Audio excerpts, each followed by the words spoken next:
Hello everyone, Prime here, and I hope you've had a great day. Today, as Zeus won in the polls, which I honestly didn't expect, we're going to be covering Zeus, the final of the three brothers, the Zeus, Hades, Poseidon. And this one's going to be fairly story-heavy, so with that said, let's get into this. A bee appeared before Zeus on Mount Olympus, and offered honey as a gift to the gods.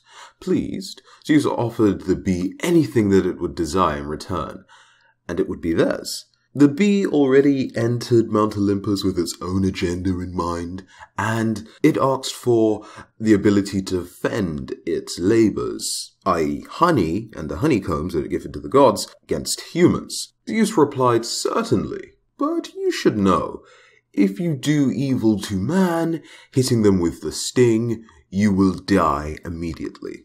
The sting is tied to your life." And that's how Greeks explain how bees sting you and then die afterwards almost immediately. But it also shows us that Zeus really did love humanity, which is fairly nice, or at least he had a soft spot for us, which is an interesting way to put it if we'll get further into the video here. But that said, he wasn't also against punishing man for their misdoings. For example, the ant actually used to be a man. He was hard-working, though greedy, and sought to look upon his neighbors and try and take the neighbors' hard works and efforts as his own, rather than doing the labor himself from time to time, but he was still a hard-working man. Still, because of this flaw, this greed, Zeus decided to punish the man and turned him into the world's very first ant. And that's why ants exist. Now, recently on the channel, I get the sense that I might have given Zeus a bit of a bad name. Well, technically he did that himself, but I brought to light a lot of the things that he did to give himself that name. And most of his interactions with women that aren't Hera tend to come off as some sort of rape or Zeus taking advantage of them. But with Europe, this wasn't quite the case. Europe was the sister of Cadmus, founder of Thebes. She was fairly significant or related to some fairly significant individuals. Europe was playing in the fields one day when Zeus witnessed her in all of her glory and was just awestruck by her. He had to have her. So he turned himself into a white bull with golden horns and was noticed by Europe. She merrily mounted him and Zeus took her off to Crete. When they arrived at Crete, Zeus revealed his true godly form. Eventually, Sarpedon, Rhadamanthus, and the king Minos were all born. Of course, Minos wasn't born as a king, and the three of them were born as triplets, because Zeus and Europe were in the presence of a blessed plane tree when they did the business. Minos and his brother succeeded Asterion on the throne, and for a time they co-governed the land. But eventually Minos got a bit greedy, wanted the land all to himself, and somehow got his brothers to be shipped off to different parts of the world. He's not exactly the most sharing chap in the world, but he was also favored by Zeus, and saw a great deal of success in military conquest, even despite some of his many misdeeds. So that I don't take too much away from a video including the Minotaur, I'm going to stop talking about King Minos right about now, but if Perseus or the Minotaur is ever introduced into Smite, then I'll actually have something to talk about, including them. So, yes, moving on, we have a time that Athena, Zeus, and Prometheus, the god of fire, entered a sort of contest to decide who could create the best thing at that moment. And this contest was judged by the god of mockery, Momus. Zeus created a bull, Athena a house, and Prometheus created man. Momus found faults in every single creation. The house wasn't on wheels, which was a problem apparently. Man should have had his brain outside of his head so that his thoughts could be seen, which apparently was a problem. And the bull required some sort of eyes on its horns so that it had greater vision. Either way, Zeus didn't like the fact that his creation was nitpicked and decided to punish Momus. So the point is, well, Zeus is a bit of a dick. But I guess you already knew that. Anyways, moving on. Have you ever heard of the lycanthrope? Apparently it's another name for a werewolf. King Lycan ruled over Arcadia, before it was known as Arcadia, and that time it was known as Pelasgia. He had a daughter with Nonocris called Callista, and she was the companion of Artemis, who bore Zeus a son, Arcus. Yeah, see, the weird thing about Zeus doing that is that Zeus took the form of Artemis to then copulate with Callistos, that's definitely one of the more dark ways Zeus has gone about his business. But anyways, actually also makes me wonder, technically that would have been consensual, so even though technically Zeus did do something wrong there, is it also rape in that sense? Or is it just outright adultery? I'm really not too sure. Anyways, Lycan was an arrogant but good king, and started the Lycan Games and constructed temples to Zeus.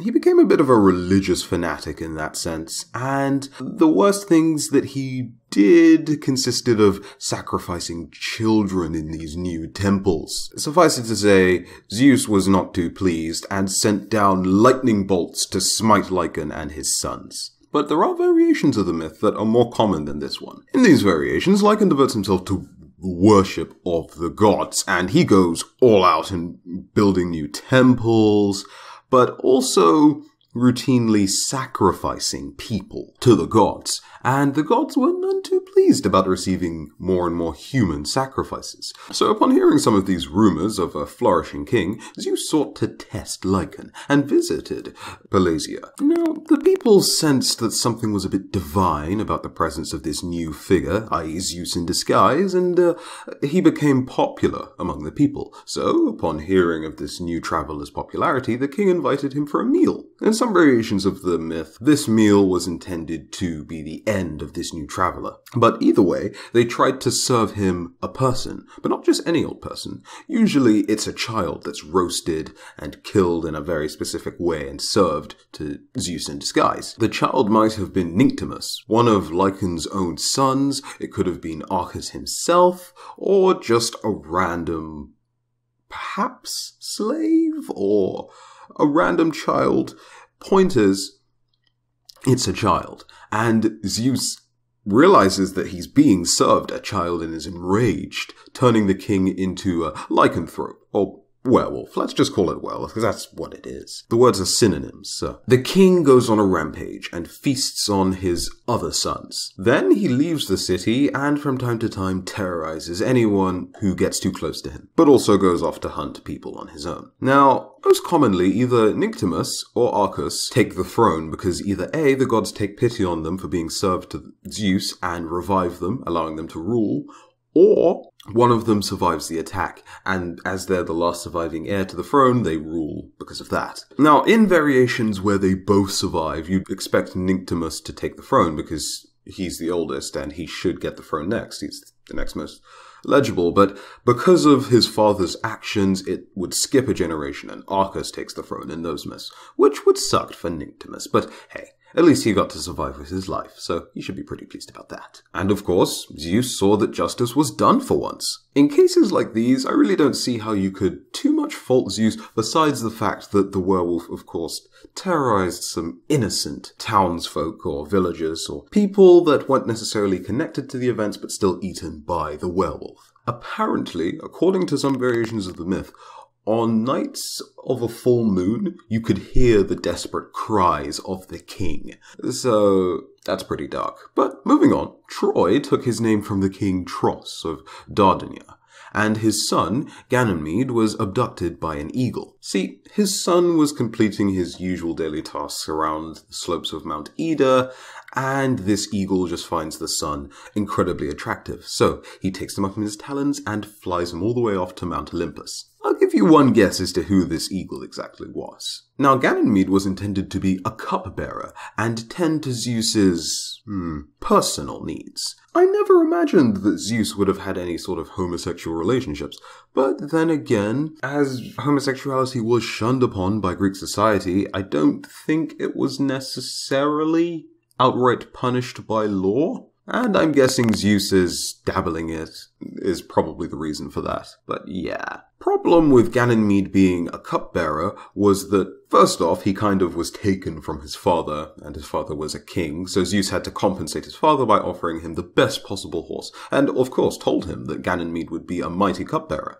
And Tros was sort of honoured by the fact that his son would bring honour to his family and the gods by being a cupbearer. But also there was the problem that Hebe was the current cupbearer of the gods, and the two competed to find out who would be the actual cupbearer. Ganymede won, and he became the official cupbearer of the gods, replacing Hebe. Hebe being a daughter of Zeus. Now, everyone was pretty pleased to see Ganymede in Mount Olympus among the gods. He was handsome, apparently kind, and just a pleasure to be around. But Hera was jealous of him because, of course, of his interactions with Zeus. Ganymede himself became an immortal and a constellation of stars, Aquarius, water-bearer. Hera still wasn't pleased by this, and apparently this was one of the reasons why she abandoned the Trojans during the Trojan Wars. And as we know, Zeus betrayed Hera many times by going off with a number of mostly women. There was the dastardly time that Zeus seduces Alchemes. There was the time that Zeus pretended to be Alchemes' husband just so that he could get with her, and then Hercules was born, so there was that. And then there was Alara, a princess that Zeus fell in love with almost immediately, but had to hide her beneath the earth because he feared that Hera would do horrible things to her. So that's quite interesting because Zeus acknowledged that Hera was pretty fearsome and quite dangerous to these women that he'd just randomly have fun with, shall we say. And also that Hera was, and also I think it speaks volumes for the amount of respect and status that Hera commands. So there's that. Now, without retelling too many of the stories that I've already told on the channel, and skipping past some stories that I don't want to tell, we've reached the end of the video. I hope that you did enjoy this one, and if you did, please go ahead and leave a like. Originally, I was going to make this video a video similar to the Loki video, in which I tried to convince you that Zeus really wasn't that bad, but to be honest, I don't really think he was that bad. He had his good points, he had his bad points. He's Zeus. So, I think someone summed it up fairly nicely in a comment. He's chaotic good, along with Poseidon. A chaotic good character sort of makes up their own rules and follows their own path. They're not really weighted down by the rules of their society or the laws of their society. See, in that sense, I wouldn't say that Zeus and Poseidon are solely chaotic good, maybe mostly chaotic good with a little bit of chaotic neutral thrown in there. Because throwing the whole good alignment at Poseidon or Zeus, considering the fact that there are plenty of examples we could throw at them to show that they're not necessarily the most good of characters. For instance, Zeus pretending to be Hades himself, or the husband of the mother of Hercules, just so that he can interact with those women, and then have those women bear him children. A good character probably wouldn't do that. So definitely neutral, possibly bordering on the surface of evil from an outsider, more subjective approach. But considering the fact that he was a god, a very prominent deity in Greek mythology, don't think you could probably call him evil. But then again, that's subjective, so. If you enjoyed the video, go ahead and leave a like, and if you're new to the channel, go ahead and subscribe for more content just like this. There should be polls ready, so you can go ahead and vote for the next god that you want to see, and if there's a god or goddess that's in the polls that you would like to see, go ahead and leave a comment requesting the next god. But, till the next video, have a very good day. I have been Prime, and I'll see you in the next video. Bye-bye.